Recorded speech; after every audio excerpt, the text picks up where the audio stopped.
বাংলার মানুষ তৃণমূল কংগ্রেস নেত্রীকে চোর মনে করছে, দুর্নীতিতে জর্জরিত।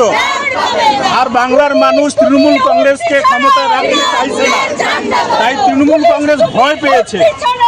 ভয় পেয়ে বিজেপি নেতাদের উপরে আক্রমণাত্মক ভূমিকা পালন করতেছে।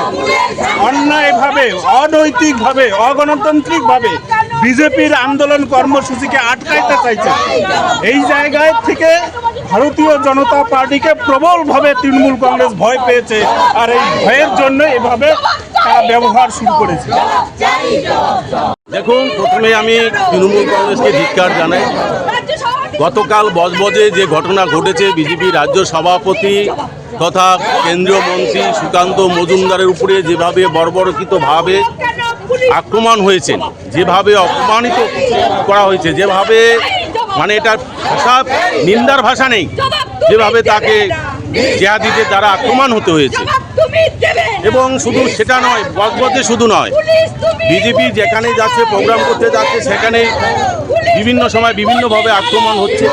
আপনারা জানেন, মালদা মথাবাড়ি থেকে শুরু করে মুর্শিদাবাদ, খিদিরপুর, ডায়মন্ড হারবার, মহেশতলা পৌরসভা থেকে শুরু করে বিভিন্ন জায়গায় আজকে তৃণমূল কংগ্রেস তাদের জিহাদিদের দিয়ে যেভাবে বিজেপির উপরে আক্রমণ চালাচ্ছে,